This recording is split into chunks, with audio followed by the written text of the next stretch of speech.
Guys, स्वागत है आपका मेरे इस नए वीडियो में। इस वीडियो में मैं बात करूंगा यूपी पुलिस कांस्टेबल का कल से एग्ज़ाम स्टार्ट है।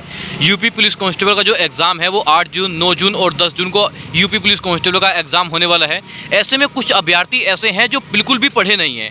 सारे मतलब जो शुरू से लेकर एंड तक वो काम करते रहे या कुछ ही मतलब फैक्ट्री वगैरह में काम करा हुए उन्हें, या फिर मतलब कुल मिला के कहने का मतलब यह है कि पढ़े नहीं हैं और यूपी पुलिस कांस्टेबल भर्ती होना चाहते हैं। ठीक है, तो आज मैं आप लोगों को ये बताऊँगा कि यूपी पुलिस कांस्टेबल के एग्ज़ाम में आप लोग जो है तुक्का कैसे लगाएंगे। ठीक है, देखो हालांकि मैं तुक्के के खिलाफ रहा हूं हमेशा, क्योंकि तुक्का वगैरह लगता नहीं है। लेकिन अगर आप लोग पढ़े ही नहीं है और आप लोगों ने एग्ज़ाम फॉर्म भर दिया है और आप लोग एग्ज़ाम देने के लिए जा रहे हैं, तो आप लोग देखो ध्यान से देखना इस वीडियो को कि जब आप लोग जो है यूपी पुलिस कांस्टेबल का एग्ज़ाम देने के लिए जा रहे हो, ठीक है, तो एक एक चीज़ मैं आप लोगों को फुल डिटेल हिंदी में समझाने वाला हूँ कि कैसे आप लोग को जो है यूपी पुलिस कांस्टेबल के एग्ज़ाम में 8 जून, 9 जून और 10 जून को एग्ज़ाम में जो है तुक्का कैसे लगाना है। ठीक है, देखो अगर किसी प्रश्न का उत्तर बिल्कुल नहीं पता, जैसे आप लोग जो एग्ज़ाम देने के लिए जा रहे हैं और आप लोगों को किसी उस पेपर में से किसी भी प्रश्न का उत्तर नहीं पता है, तो तुक्का लगाने का मतलब केवल उपलब्ध विकल्पों में से सबसे संभावित उत्तर चुनना होता है। यह कोई गारंटीड तरीका नहीं है, लेकिन कुछ रणनीतियों के आपके सही उत्तरों की संभावना बढ़ा सकती है। ठीक है, जैसे आप लोग देख सकते हैं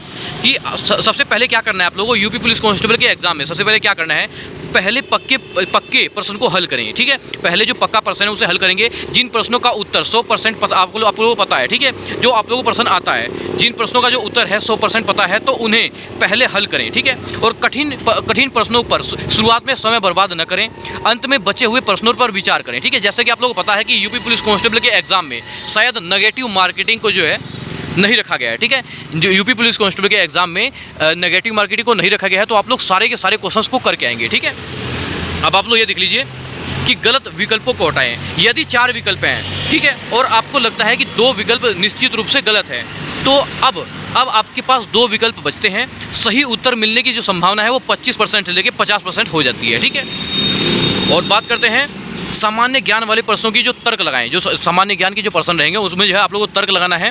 इसमें यदि प्रश्न किसी राज्य की राजधानी या नदी, संविधान या इतिहास से जुड़ा है, तो संबंधित तत्वों को याद करके गलत विकल्प हटाने की कोशिश करेंगे। और अक्सर अत्यधिक असामान्य विकल्प जो है गलत होते हैं। ठीक है, बात करते हैं 4th, इसमें जो है गणित और रीजनिंग के अनुसार इसमें विकल्पों को प्रश्न में जो है विकल्पों को प्रश्न में रख कर देखें। कई बार अनुमानित गणना से भी सही उत्तर मिल जाते हैं और इकाई अंक, ठीक है, इकाई अंक देखकर भी कई प्रश्न जो है हल हो जाते हैं।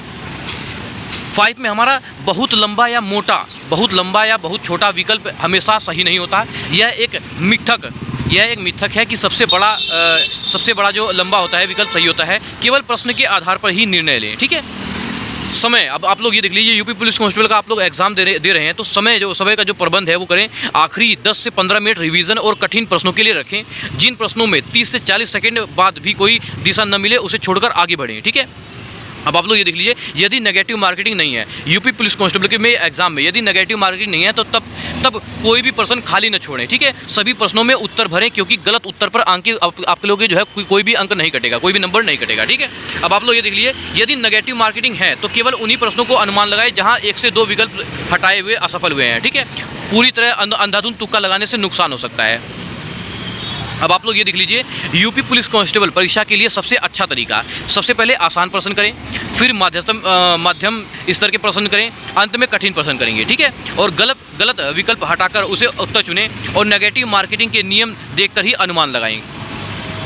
अब आप लोग ये देखिए, ध्यान रखें कि तुक्का केवल अंतिम विकल्प होना चाहिए। ठीक है, परीक्षा में अच्छे अंक लाने के लिए सबसे पहले भरोसेमंद तरीका पिछले वर्षों के प्रश्न पत्र को मॉक टेस्ट और नियमित अभ्यास से होता है। ठीक है, देखो हालांकि मैं वीडियो तो बना रहा हूँ, लेकिन मैं खुद तुक्का उक्का के खिलाफ रहता हूँ और तुक्का उक्का के वाले बच्चों को समझाता रहता हूँ कि देखो मेहनत कर लो। लेकिन अगर आप लोग नहीं पढ़े हैं तो आप लोग इस वीडियो को देख सकते हैं, इसके माध्यम से अपने अनुसार आप लोग खुद ही अपना अंदाजा लगा के आप लोग जो अपना क्वेश्चन कर लेना। ठीक है, जब आप लोग पढ़े ही नहीं हैं तो आप लोग ये सोच लो कि 100 में से 99% आप लोग ये मान लीजिए कि आप लोगों का जो है रिजल्ट नहीं बनेगा। आप लोग जो है यूपी पुलिस कांस्टेबल में भर्ती नहीं हो पाएंगे, क्योंकि आप लोगों ने मेहनत नहीं की है ना। तो किस बात का रिजल्ट का इंतजार करेंगे कि मैं यूपी पुलिस कांस्टेबल में भर्ती हो जाऊंगा, है मैं अपने माँ बाप का नाम रोशन करूँगा। ये तो मतलब जो वो बच्चे पागल हैं जो मेहनत कर रहे हैं। मेरे हिसाब से तुक्का लगाना बिल्कुल बेवकूफ़ी है। आप लोग तुक्का लगाने जा रहे हैं तो एग्जाम देने ही मत जाना। ठीक है, हालांकि मैंने तुक्के के बारे में बताया है, लेकिन अगर मैं आप लोगों को यही बताऊंगा कि अगर आप लोग तुक्का लगाने के लिए जा रहे हैं तो एग्जाम देने के लिए मत जाना, क्योंकि जो आप लोगों का तुक्का है वो नहीं लगने वाला है और जो बच्चे मेहनती हैं वो सीट ले जाएंगे, उनका जो सिलेक्शन है वो जरूर होगा। ठीक है, और इस भर्ती की जानकारी आप लोग कैसे लगी, आप लोग कमेंट के माध्यम से जरूर बताएंगे। और मिलता है किसी नेक्स्ट वीडियो में, तब तक के लिए जय हिंद जय भारत।